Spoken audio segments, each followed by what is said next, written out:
우리는 지난주에 외부의 적들로부터는 살해 위협을 받고 또 내부에서는 이 사기가 저하된 백성들로 인해서 어려움에 빠진 느헤미야가 그 어려움을 어떻게 극복하는지 그런 모습을 살펴보면서 몇 가지 교훈을 우리가 받았습니다. 먼저 그가 그런 위험 가운데 빠지게 되었는데 그런 모습 속에서 우리가 하나 생각했던 것은 이렇게 하나님의 사람들로 하여금 두려움과 낙심에 빠져서 하나님의 일이 진행되지 못하게 하는 것은 사단의 상투적인 공격의 한 방법이라고 말씀을 드렸습니다. 그래서 그런 사단의 그런 공격인 두려움으로 말미암은 낙심, 이것을 이겨내는 그런 방법은 느헤미야가 보이고 있는 것처럼 기도와 경계를 통해서 그런 어려움들을 극복해야 된다라고 말씀을 드렸습니다. 하나님의 성품을 묵상하면서 하나님 앞에 기도하는 것과 또 그런 위협을 받았을 때 손을 내려뜨리고 일을 하지 않는 것이 아니라 기도함과 동시에 그것과 함께 또 경계하는, 다른 말로 근신하면서 그 진행했던 하나님의 일들을 지속하는 그런 것이 필요하다라고 말씀을 드렸습니다. 그러면서 느헤미야는 이 무장한 종족의 대표들에게 그들의 형제와 자녀와 아내와 집을 위해서 싸우라고 독려를 합니다. 그러면서 실제적으로 그가 이제 이 성벽을 건축하는 것과 재건하는 것과 다시 재건하는 것을 위해서 언제 쳐들어올지 모르는 그 적들과의 그런 싸움을 대비하기 위해서 무장을 하고 일을 진행하는 그런 모습을 우리가 살펴보았습니다. 그러면서 그 모습 속에서 우리는 건축하는 것과 싸운다라고 하는 것, 이 두 가지에 대해서 우리가 살펴보았습니다. 그래서 건축한다라고 하는 것은 신자가 경건에 힘써서 더욱 온전한 그리스도인으로 성숙해져 가는 것을 상징하고, 싸움은 이 잘못된 교리와 가르침에 맞서 싸우는 것을 가리킨다라고 이렇게 말씀을 드렸습니다. 그러면서 이 두 가지, 즉 바른 진리를 주장하고 그 위에 신앙의 집을 짓고 세워가는 과정에서 진리가 아닌 것들과 타협하지 않고 치열하게 싸우고 투쟁해야 하는 것과 동시에 그런 과정에서라도 우리가 싸움닭처럼 되지 않고 우리의 존재와 성품이 주님을 닮아가려고 하는 이런 건축하는 일도 우리가 게을리해서는 안 된다라고 말씀을 드렸습니다. 이 두 가지는 떼놓을 수가 없습니다. 이 두 가지는 항상 같이 병행을 해야 됩니다. 우리가 진리가 아닌 것들을 대항해서 싸워야 되는 것도 결국은 건축을 위해서라는 것을 우리가 기억을 하면서 이 두 가지를 병행을 해야 된다라고 말씀을 드렸습니다.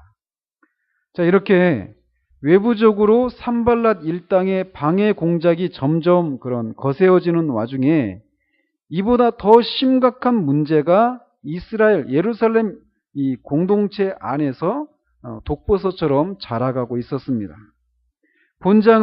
이 본문은 이렇게 심각한 사회적이고 경제적인 이 내부의 문제를 느헤미야가 어떻게 이런 것들을 처리해 나가는지 이런 것들을 다루고 있는 그런 본문입니다.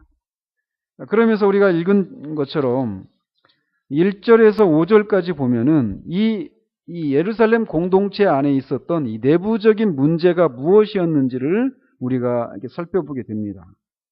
수많은 백성들과 또 그 아내들이 느헤미야에게로 몰려와서 그들의 처지에 관해서 큰 목소리로 원망을 쏟아놓습니다. 그러면서 지위가 높은 부자들에게 당한 착취에 관해서 항의와 불평을 늘어놓습니다. 이 백성들의 원망을 사고 있는 그런 사람들은 7절에 있는 것처럼 이 고리대금업 때문에 그렇습니다. 이 귀족들과 민장들이 예루살렘 공동체 지도자들에 해당되는 이런 귀족들과 민장들이 백성들에게 고리대금업으로 그들을 이렇게 착취했던 이런 일들 때문에 그들이 겪었던 어려움들을 지금 느헤미야에게 이 사람들이 이렇게 쏟아내고 있는 겁니다. 그러면서 1절에 보면 느헤미야는 그들의 형제인 유다 사람들을 원망하는데 이렇게 표현을 하고 있습니다. 즉, 이 백성, 대부분의 백성들을 어려움에 빠뜨린 이 고리대금업을 했던 이 사람들이 형제들이다. 그렇게 어려움에 처해져 있는 사람들의 형제들이다. 라고 이렇게 표현을 하고 있어서 형제들을 어려움에 빠뜨린 그 지도자들의 몰인정성을 이렇게 강조하고 있습니다. 사실 이 동족들에 대해서 고리대금을 하는 것은 율법에서도 금하고 있는 일입니다. 레위기서나 신명기에 분명하게 이 고리대금업을 하지 말라라고 하는 그런 규절이 있습니다. 또한 상식적인 판단으로도 이 고리대금업을 하는 것은 지탄을 받아 마땅히 있습니다. 그런데 이제 이 느헤미야를 찾아온 사람들이 크게 2절, 3절, 4절에 세 부류의 사람들이 있는데 이 첫 번째 부류의 사람들은 원래부터 가난한 사람들이었는데 가족들은 많았어요.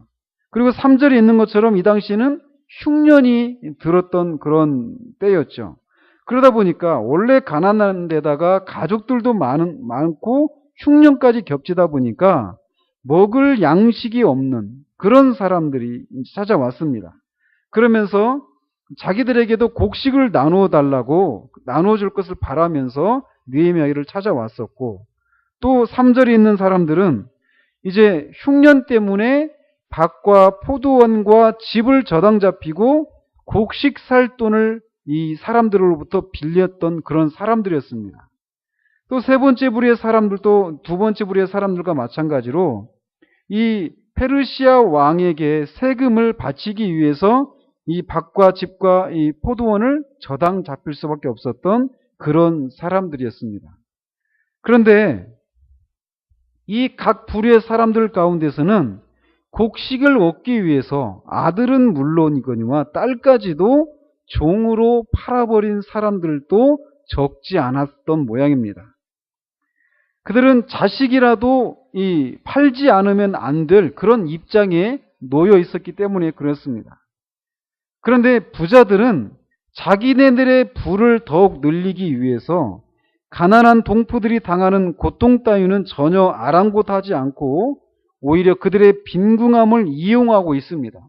이렇게 그들의 토지와 밭과 이 집을 저당 잡혀가지고 오히려 이때 더 부를 늘리려고 하는 이런 사악한 일을 했던 겁니다.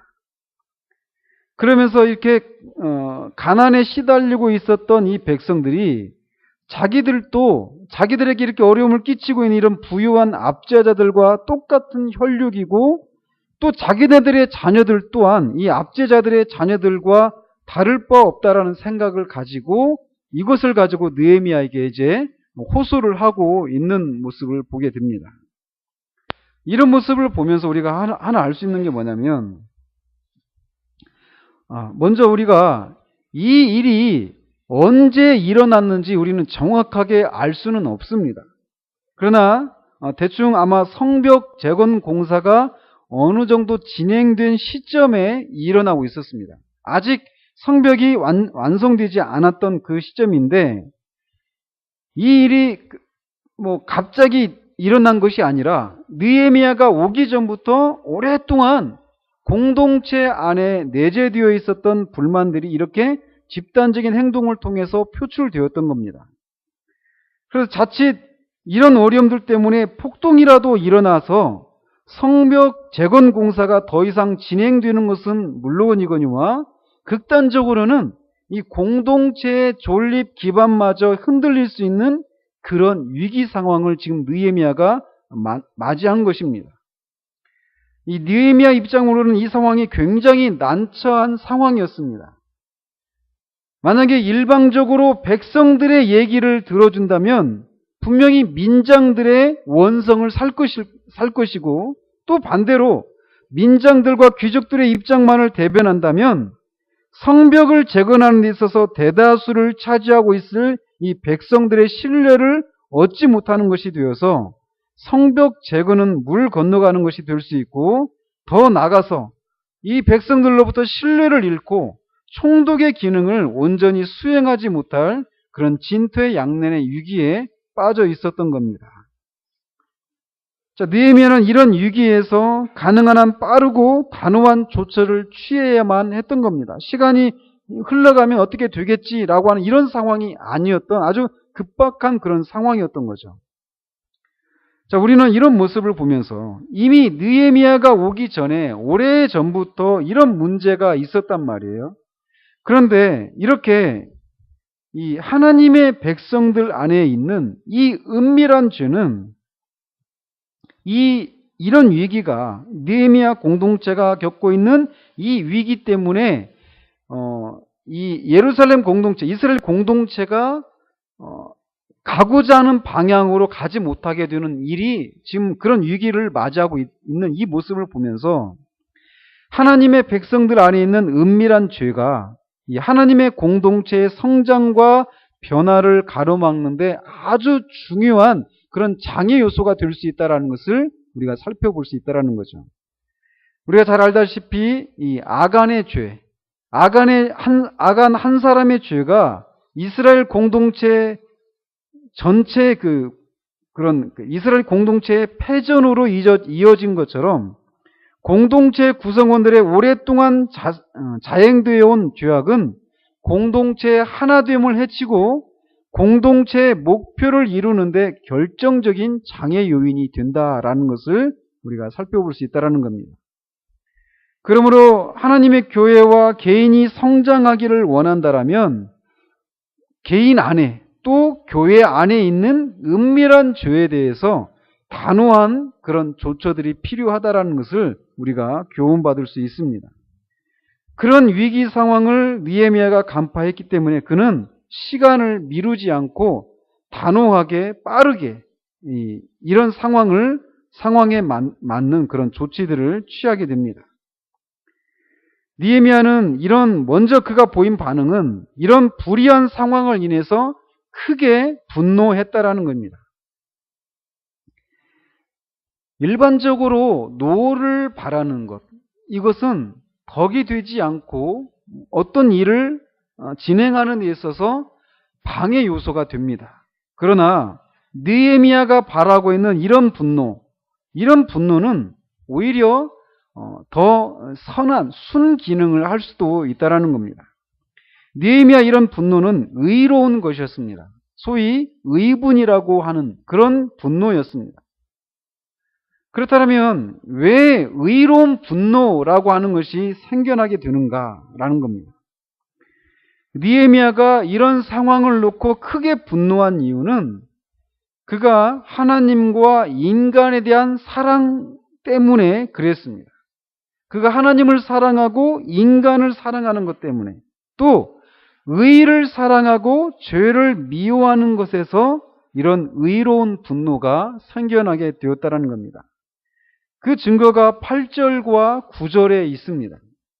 8절과 9절을 통해서 느헤미야의 판단엔 이 지도자들의 이런 행태는 하나님과 인간을 사랑한다면 또 의를 사랑하고 죄를 미워한다면 나올 수 없는 행동이라고 생각을 했던 겁니다. 이렇게 의로운 분노는 하나님과 인간을 사랑하고 의를 사랑하고 죄를 미워하는 데에서 나오게 되는데 불의한 상황을 보고도 이렇게 의로운 분노를 바라지 않는 의분이 없는 그런 이유는 어떤 그 사람 안에 또는 어떤 공동체 안에 어떤 중대한 원칙들과 인간의 복리에 대해서 무관심하기 때문에 불의한 상황을 보면서도 의로운 분노를 바라지 않는 그런 모습을 보인다라는 겁니다. 그러므로 우리는 우리 교회 안에 또 우리가 살고 있는 이 사회 안에서 일어나는 수많은 불의한 일들을 보면서 하나님을 사랑하고 인간을 사랑하는 바른 동기를 우리가 가지고 있다라면, 우리가 진짜 하나님을 사랑하고 인간을 사랑하는 사람이라면 그런 불의한 현실을 보면서 의로운 분노를 일으킬 수 있는, 의로운 분노를 바랄 수 있는 그런 사람이어야 한다라는 겁니다. 자, 그러면서 느헤미야는 그런 불의한 상황들을 보면서 의분을 바랬는데 그가 이 분노가 치밀어 오는 대로 곧장 귀족들과 민장들에게 어떤 액션을 어떤 조치를 취한 것이 아니라 7절 그 앞에 보면 깊이 생각하고 민장들과 귀족들을 꾸짖었다라고 말을 하고 있습니다. 우리가 의로운 분노는 우리로 하여금 성급한 판단과 성급한 조처를 취하게 해서 이를 그르치게 하는 그런 경향이 있습니다. 그런데 느헤미야는 이런 의분이 일어나는 상황에서 깊이 생각했다라고 말을 합니다. 즉 절제하고 자제하는 그런 모습을 보였던 겁니다. 이렇게 생각할 여유, 그리고 우리 자기 자신을 또 그 자기가 처한 그 상황을 성찰하는 행위 그 자체는 우리로 하여금 의분을 잘 다스려서 원래 목적하던 바에 크게 기여를 하게 하도록 해줍니다. 그러므로 우리는 우리의 신앙에 대해서 또 우리가 처한 모든 상황들에 대해서 또 하나님과의 관계에 대해서 성찰하는 것이 필요합니다. 우리가 처한 상황이 어떤 상황이고 그 상황에 우리가 어떤 행위를 해야 되는지, 어떤 행동을 취해야 되는지 이런 것들을 성찰해야 되고 거기에 수반되는 난관이 무엇이고 또 그 난관을 어떻게 극복할 수 있는가에 대해서 우리가 성찰하는 것들이 필요하다라는 겁니다. 그리고 무엇보다도 먼저는 우리가 하고자 하는 것을 왜 해야만 하는가에 대해서도 성찰하는 것이 필요합니다.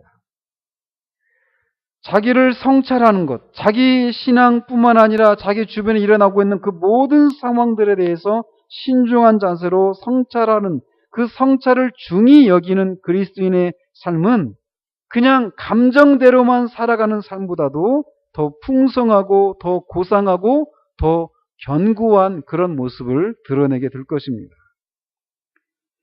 느헤미야는 이렇게 깊이 생각한 후에 귀족들과 민장들이 형제들에게 높은 이자를 취하는 것에 대해서 꾸짖습니다. 여기서도 느헤미야는 지도자들이 높은 이자를 취하고 그것을 감당 못해서 결국 자신의 자녀들까지 종으로 넘겨야 하는 고통을 받고 있는 백성들이 지도자들의 형제라고 하는 것을 인식시키고 있습니다. 너희들의 형제가 너희들의 그 잘못된 행동 때문에 고통을 받고 있다는 것을 그렇게 인식시키면서 그들의 양심에 호소하고 있는 것입니다. 이 모습은 요한복음 8장에서 이 간음한 현장에서 잡혀온 여인을 대하는 그 주님의 모습을 연상케 합니다. 간음하는 현장에서 잡혀온 그 여인을 어떻게 할 것이냐라고 하면서 사람들이 그 주님 앞에 그 여인을 세워놨을 때 주님이 아무런 말씀도 안 하시고 땅에다가 글을 쓰시죠. 어떤 글씨를 썼는지는 우리가 알 수가 없지만 그렇게 계속 쓰고 있으니까 사람들이 계속 재촉하니까 주님께서 재촉을 합니다. 근데 주님이 만난 그 상황도 지금 동일하게 느헤미야가 지금 주님이 그 만난 상황이 어떤 상황이었느냐면 이 여인을 불쌍히 여겨서 그냥 용서해줘라 라고 말하면 모세 율법을 어기는 것이 되는 것이고 또 모세 율법을 따라서 죄인을 돌로 치라 라고 말한다라면 죄인에 대한 사랑이 없는 것이 되는 그런 상황이 되어버리는 것이죠.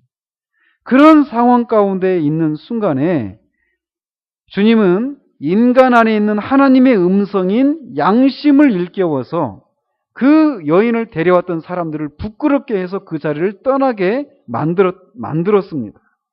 그런 것처럼 느헤미야도 이 귀족들과 민장들의 양심에 호소해서 그들의 행위가 옳지 않음을 지금 설득하고 있는 것입니다. 너희들이 한 행동 때문에 너희들의 형제가 그런 고통을 받고 있다라고 말하면서 그들의 양심에 호소를 하고 있는 것이죠. 그런데 그것으로는 충분하지 않았습니다. 그래서 결국은 대회를 열어서 백성들과 이 귀족들과 민장들이 한자리에 모이도록 했습니다. 그래서 8절과 9절에 보면 그렇게 백성들이 모인 공개적인 자리에서 느헤미야는 지도자들의 행동을 꾸짖습니다. 이 느헤미야는 이방인들, 귀족들과 민장들에게 말하기를 이방인에게 종으로 팔린 유대인 형제들을 자신들의 힘을 다하여 도로 찾았는데, 자신들은 그렇게 종으로 팔린 유대인 형제들을 힘을 다해서 도로 찾아냈는데, 지도자들은 너희들은 오히려 그 너희들의 형제들을 다른 유대인에게 팔려고 하느냐라고 말하면서 강하게 질책을 합니다. 그러면서 그것을 통해서 무디어진 그들의 양심을 찌르고 있는 것입니다. 더 나아가서 그들의 이런 행동은 이방인들의 비방거리가 되어서 하나님의 영광을 가리는 것이 되며 무엇을 하든지 하나님을 경외하는 가운데 행해야 된다라고 하는 것을 자각하게 하고 있는 것입니다. 하나님의 율법을 소유한 유일한 백성이라고 하는 선민의식을 가지고 있으면서 정작 그 율법이 말하는 하나님 사랑과 이웃 사랑을 실천하지 못하고 오히려 이방인들보다도 몰인정한 모습을 보이는 이런 모습을 보면 결국 이방인들이 비방하지 않겠느냐라고 말을 하는 것이죠. 그리고 이 때문에 결국 하나님의 영광이 실추되지 않겠느냐. 그러니 모든 일을 하나님을 경외하는 가운데서 해야 될 것이 아니냐라고 말하면서 공개적인 자리에서 이 귀족들과 민장들을 책망하고 있는 것입니다. 우리는 이런 이 지도자들을 향한 느헤미야의 책망 속에서 우리가 무엇을 선택하고 어떻게 행동해야 되는가에 대해서 이 두 가지 동기를 우리가 교훈받을 수 있습니다. 하나는 소극적인 것으로서 우리가 무엇을 선택하고 어떻게 행동해야 될까라고 할 때 그 한 기준이 무엇이냐면 우리의 선택과 행동이 불신자들에게 비방거리가 되지는 않을 것인가 라고 생각하면서 무엇인가를 선택하고 행동해야 한다는 겁니다. 이게 소극적인 동기가 될 수 있다는 거죠.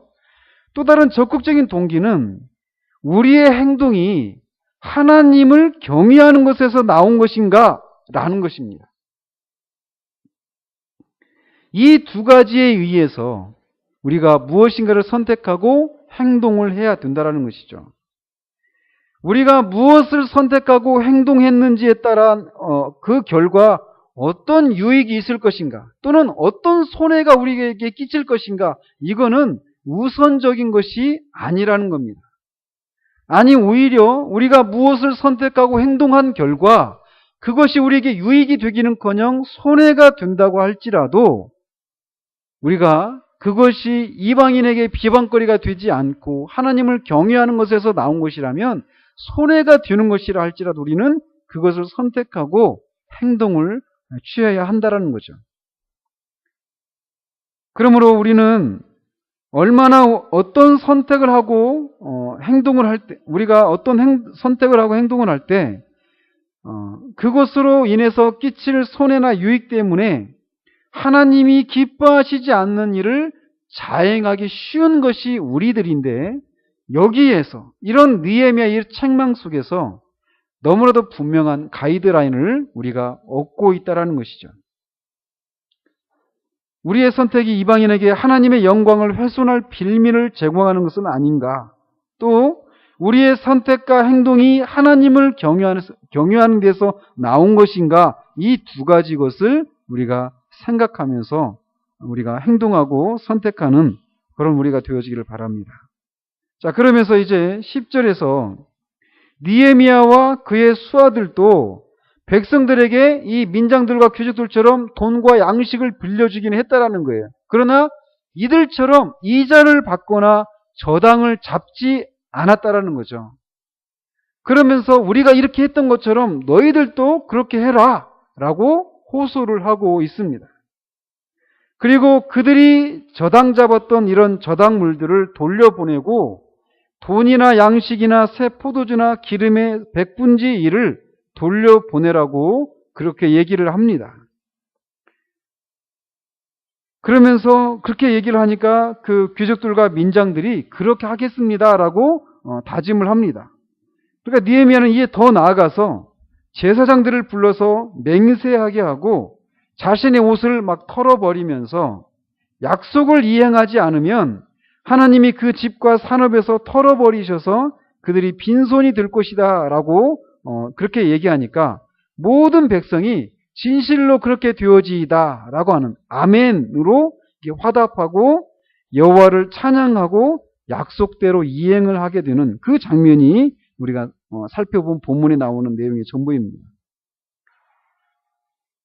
이 장면은 아까 말씀드린 것처럼 이런 백성들의 이 불만 때문에 자칫 폭동이라도 일어나서 성벽 제거는 고사하고 총독으로서의 임무 수행에 중대한 차질을 초래하고 산발랏을 비롯한 대적자들의 앞에서 이 공동체가 분열해서 공동체가 존폐 여부마저 위험할 수 있는 그런 상황에서 극적인 반전이 일어나서 회중들이 여호와를 찬양하는 놀라운 일이 일어나고 있습니다. 폭동이 일어나기 그 일보 직전에서 여호와를 찬양하는 극적인 반전이 일어나고 있는 모습이에요. 지도자들의 잠든 양심을 일깨우고 그들의 몰인정한 행동이 하나님의 대적자들의 비방거리가 되고 결국 하나님의 영광을 가리게 되는 일이 일어나게 된다라고 하는 이 느헤미야의 지적에 이 백성의 지도자들이 자신들의 죄악을 회개한 결과 이런 일이 일어나게 된 것입니다. 이 일이 한 개인에게만 일어난 것이 아니라 지도층 전부에게 일어난 것이에요.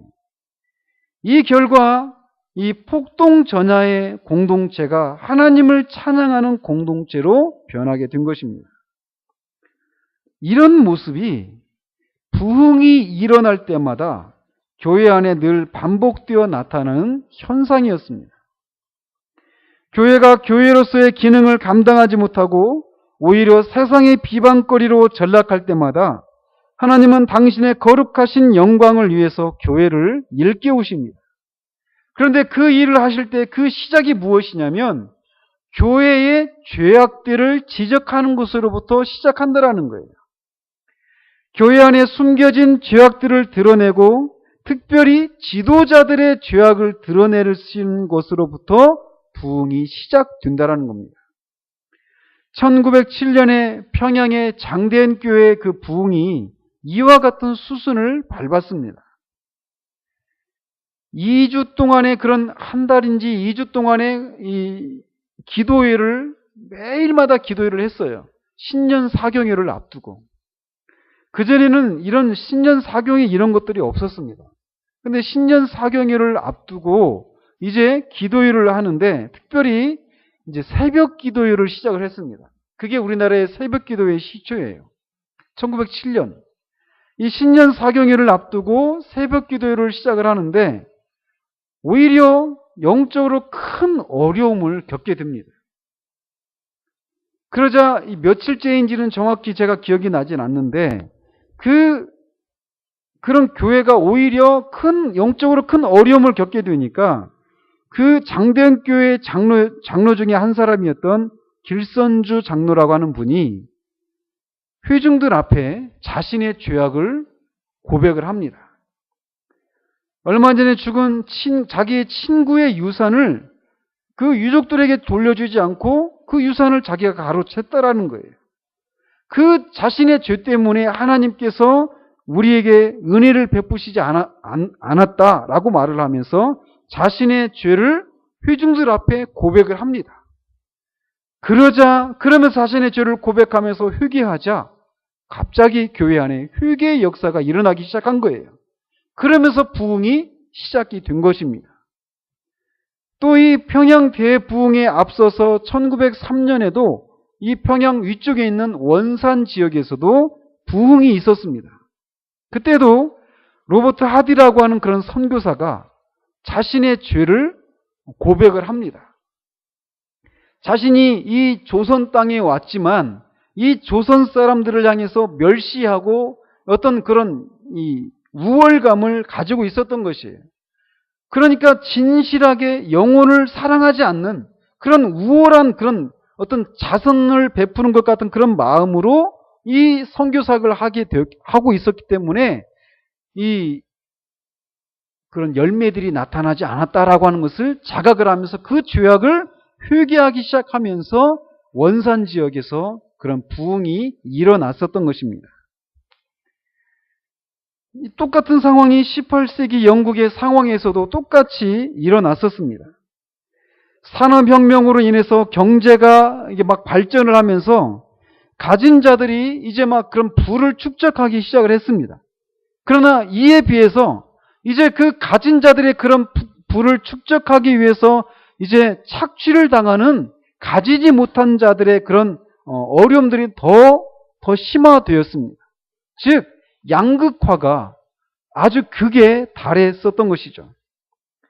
그런데 이렇게 동일한 사회적인 경제적인 그런 혼란과 어려움에 영국이 빠져 있었던 것처럼 동일하게 대륙의 프랑스에서도 동일한 그런 어려움에 빠져 있었어요.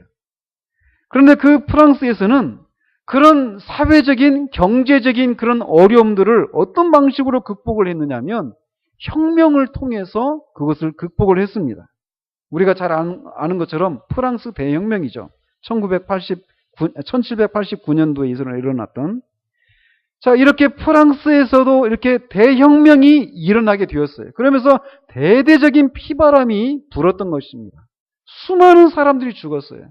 수많은 지도층의 사람들이 왕권이 정복이 되고, 왕정제가 완전히 이제 무너지게 되었고, 그 지도층 인사들이 수없이 많이 죽게 되었던 것이죠. 근데 영국도 이 프랑스와 같은 사회적인, 정치적인, 경제적인 그런 위기 상황 가운데 있었는데 영국은 프랑스와 같은 혁명이 피바람이 불지 않았다라는 거예요. 그 이유에 대해서 일반 역사가조차도 웨슬레와 휘필드라고 하는 이 두 목사님을 중심으로 한 대대적인 영적인 대각성과 부흥운동 때문에 영국에서 그런 피비린내 나는 그런 일들이 일어나지 않게 되었다라고 얘기를 하고 있다는 겁니다. 즉, 이 느헤미야가 이렇게 겪은 이 상황이 폭동으로도 이어질 수 있는 그런 상황이었는데 그들이 여호와를 찬양하는 그런 극적인 반전이 일어나게 되었던 그 중심에 죄에 대한 지적과 그것을 깨닫고 자각하고 그것으로부터 돌이키는 것이 이런 극적인 반전을 불러일으켰던 것처럼 부흥의 역사 가운데서도 언제나 이러했다라는 거예요. 자, 그런 것처럼 오늘날 우리가 살고 있는 우리 시대는 어떤가라는 겁니다. 우리는 얼마나 이 가진 자들의 넉넉함과 관용을 얼마나 많이 보고 있습니까? 가진 자들은 어떻게든 더 가지려고 하고 세금을 덜 내려고 온갖 불법과 편법으로 탈세를 꾀하는 나라가 바로 우리나라가 아니겠습니까? 사회 지도층들의 부동산 투기와 논문 표절과 특히 이 정부 들어서 보았던 수많은 위법 사실들은 열거하기에 입이 아플 지경입니다. 어느 곳 하나 부패하지 않은 곳이 없어요. 말단 공무원 사회까지, 학교에까지 온통 부패하고 썩은 이 사회가 우리가 살고 있는 이 시대, 우리 사회라는 겁니다.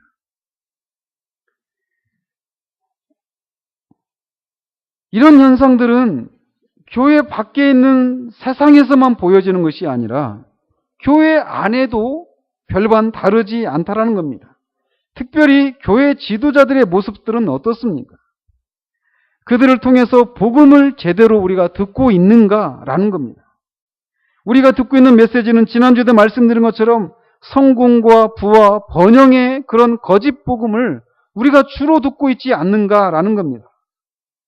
대형교회, 교회 세습과 교회 권력과 이권을 두고 교회 지도자들 간에 벌어지는 그런 추태는 얼마나 부끄러운 모습인가라는 겁니다. 목회자들의 성적인 타락은 상상을 초월합니다. 세상은 이미 교회의 이런 모습을 보면서 조롱하고 있는데도 교회 지도자들만 이것을 모릅니다. 교회가 세상에서 조롱과 개혁의 대상이 되고 있고 이로 인해서 하나님의 이름이 업신여김을 당하고 있다는 겁니다. 즉 우리도 여전히 부흥이 필요한 시대를 우리가 살고 있다는 거예요. 교회 안팎으로 부패하고 썩은, 그래서 사회적으로는 우리가 그렇게까지 아직 가지는 않았지만 우리가 작년에 계속 그 아랍권에서 봤던 것처럼 소위 제스민 혁명이라고 하는 그런 것들이 그 사회 양극화가 막 극에 달하니까 막 혁명이 일어나잖아요. 그런 것이 지금 이집트에서 튀니지로, 레바논으로, 또 시리아에서 지금 막 계속 이렇게 번져가고 있지 않습니까? 그리고 심지어는 미국에서조차도, 자본주의의 심장이라고 불리는 미국에서조차도 이 1%의 특권층을 향해서 99%의 그런 소외 계층에 있는 사람들이 그들을 향해서 반발하고 있는 그런 운동이 지금 전 세계적으로 일어나고 있단 말이에요. 그만큼 정말 거기까지 그렇게까지 미치고 있지는 않지만 그렇게 사회가 썩고 또 그렇게 혁명이라도 폭동이라도 일어날 수도 있는 그런 위험한 상황을 향해서 치닫고 있다는 거예요. 세상만이 그런 것이 아니라 교회도 마찬가지 상황이라는 것입니다. 그런 상황 가운데 이 프랑스에서 일어났던 것처럼 혁명을 통해서는 수없이 많은 피바람이 일어나게 된다는 것이죠. 그러므로 그런 상황을 앞두고 있는 우리에게 우리가 해야 될 것이 무엇이냐? 하나님께서 교회 안에 있는 지도자들과 교회 안에 있는 그리스도인들에게 우리들의 행위가 정말 하나님 앞에 죄악된 행위라고 하는 것을 일깨우는, 우리들의 그런 행동을 통해서 불신자들에게 교회가 비방거리가 되고 있고 하나님의 이름이 업신여김을 당하고 있다라고 하는 것을 깨닫고 그들의 죄악으로부터 돌이키게 하는 그런 일들이 일어나는 것이 아니면 이 시대의 교회도 소망이 없고 우리 사회도 소망이 없다라는 것입니다. 정치 개혁을 통해서도 이 사회에 썩어진 것들을 개혁할 수가 없습니다. 역사를 통해서 우리가 입증된 것처럼 교회가 정말 교회로서의 그런 제대로 된 그런 기능을 발휘하고 정말 그런 영적인 생명이 다시금 소성되어지는 부흥이 임하게 될 때 교회만 개혁되는 것이 아니라 사회도 개혁이 되는 것입니다. 그러므로 우리는 이 일을 위해서 기도하는 공동체가 되어야 합니다. 정말 부흥이 필요한 이런 상황 가운데 이 교회가 다시금 대대적인 회개와 각성을 통해서 교회가 갱신되고 다시금 생명력을 회복해서 하나님을 찬양하는 공동체가 되어지기를 위해서 우리가 기도하는 그런 사람들이 되어야 한다는 것입니다. 우리 모두가, 우리 교회가 그런 도구로 쓰임받기를 우리 주님의 이름으로 축원드립니다.